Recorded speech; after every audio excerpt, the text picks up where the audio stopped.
Hello everyone, it's Minitron, and today we're going to be talking about the new chapter, Hour of the Witch, featuring the new survivor, Michaela Reid. She's basically a witch, and she's introducing a new mechanic to the game called Boon Totems.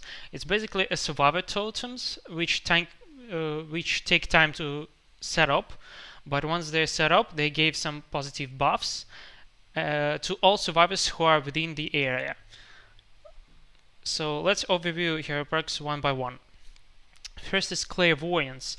After you cleanse a totem, you can get somehow of a map effect. So you need to have no item, and then you can get information on where the generators, exit gates, hooks, and the hatch within 64 meters. It doesn't apply to totems, and it takes time to cleanse the totem, and you can just bring them up to replace this perk. So I think it's mediocre. Next one is a boon, Circle of Healing, boon totem, which you need to place, and it works in 24-meter range, giving all the survivors 90% healing speed boost, and also they can heal themselves at normal medkit speed. So this perk is actually very interesting. I wonder if it will become meta, because it seems very strong if survivors are organized. This can work even better because one person bringing them could be like an equal of all people having medkits, which is very strong. And the last perk is Boon Shadow Step. It also seems pretty good.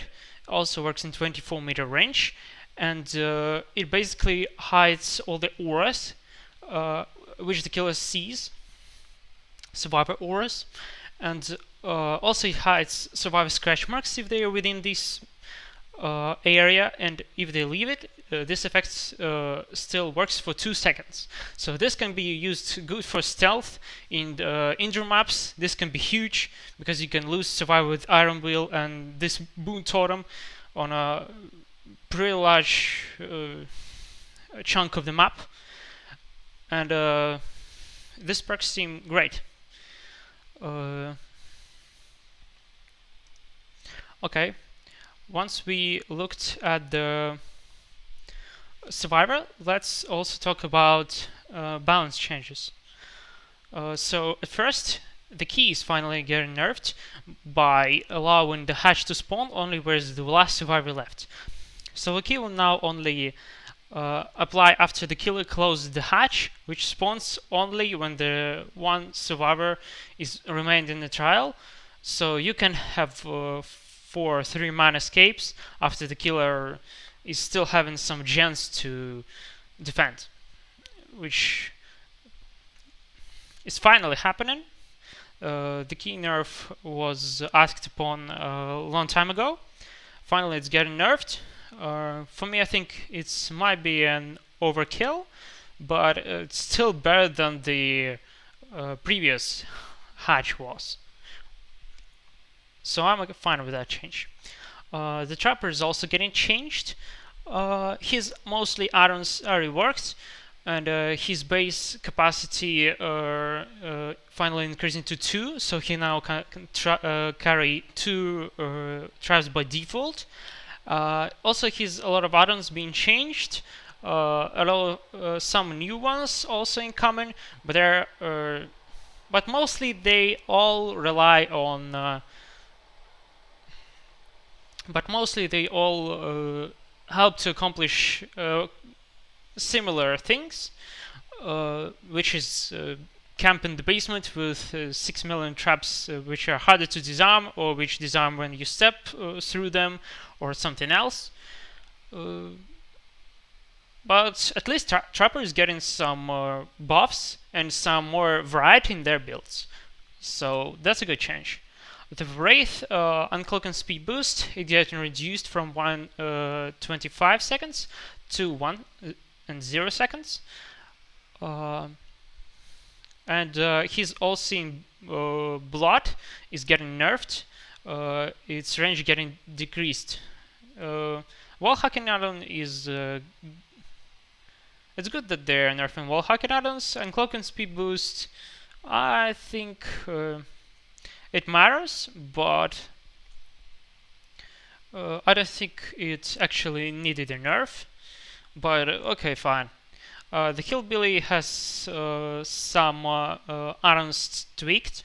I'm not a good of Hillbilly player, so I'm gonna skip on that part.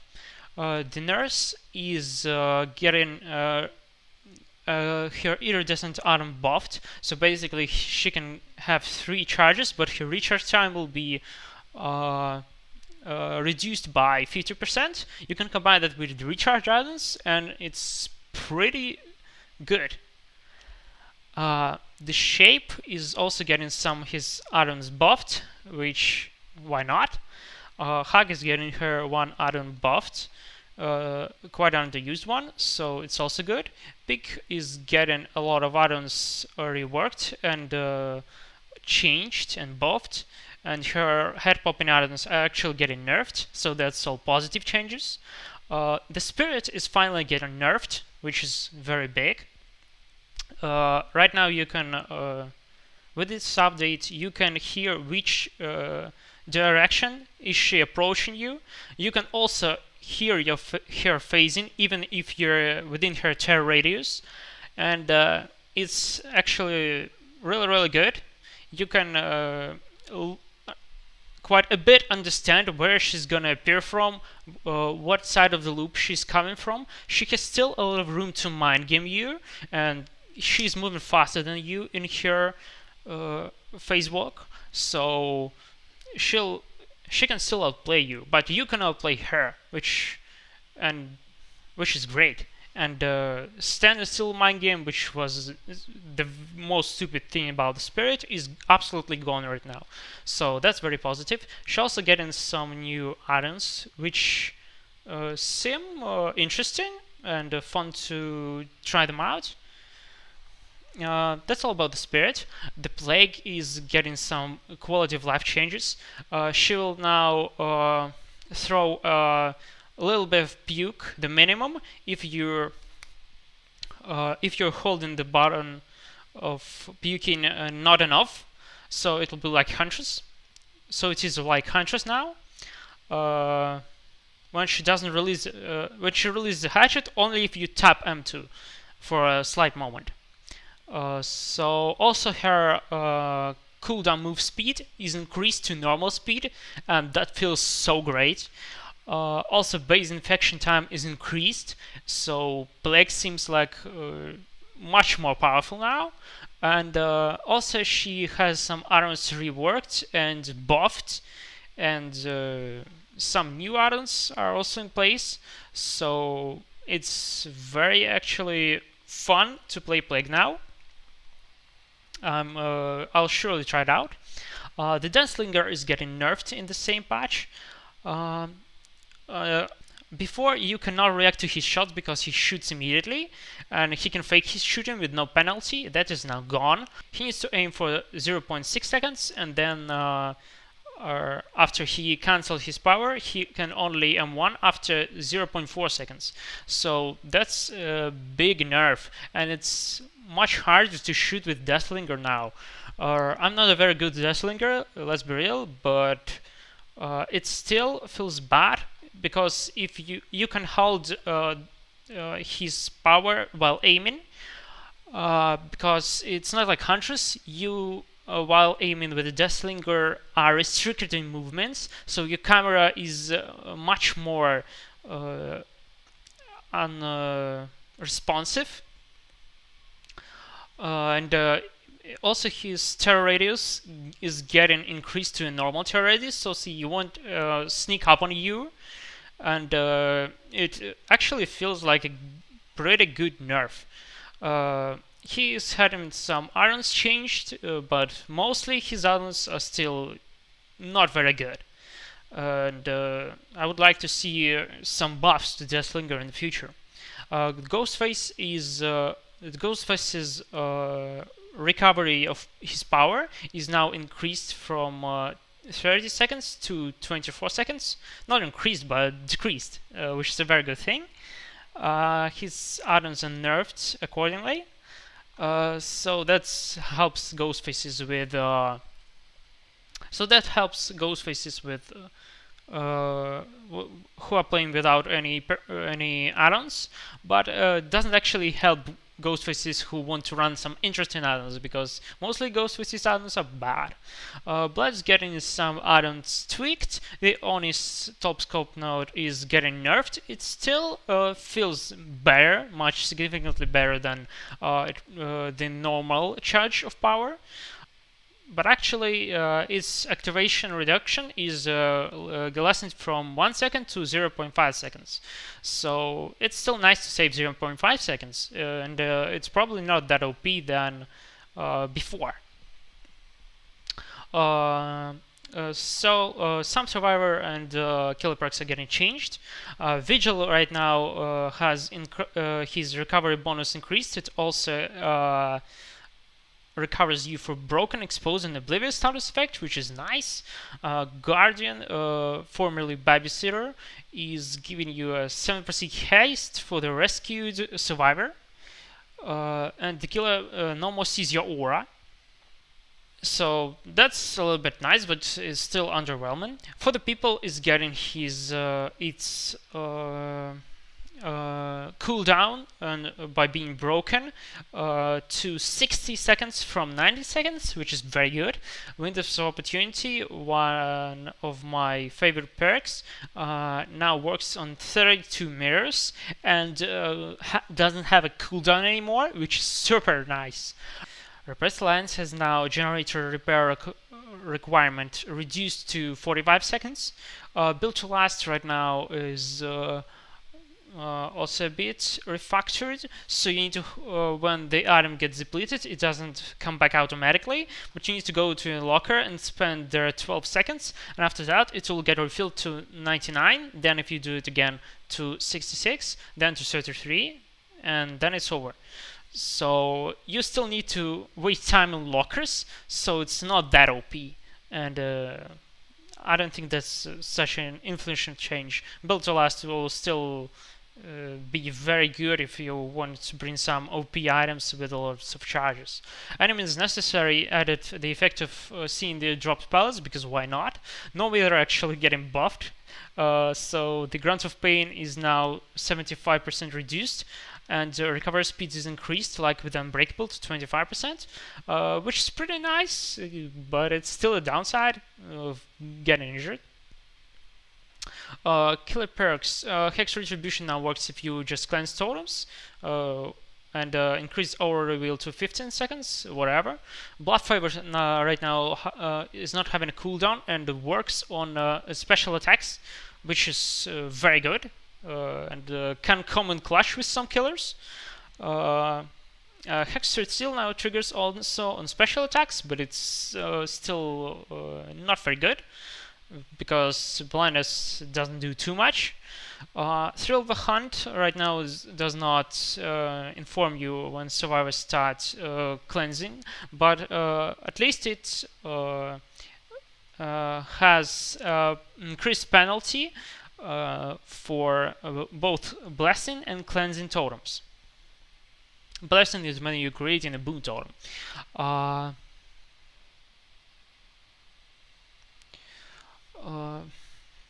Fearmonger, which was formerly Mindbreaker, now applies Exhausted and Blindness to survivors, which is pretty good.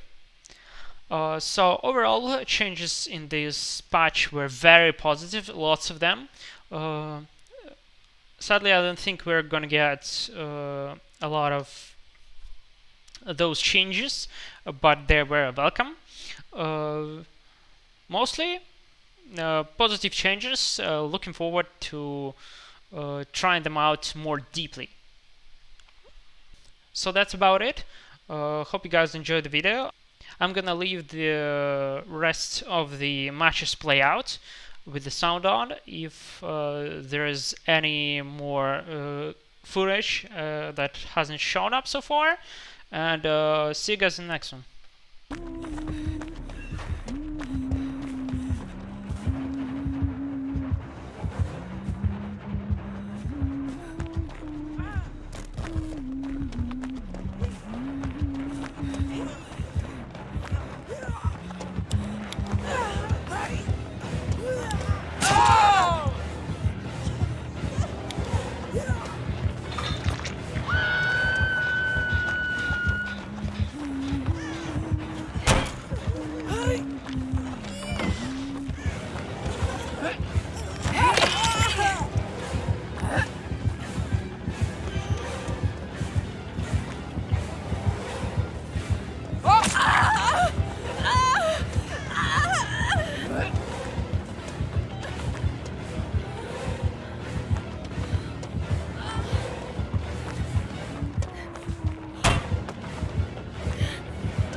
Ugh.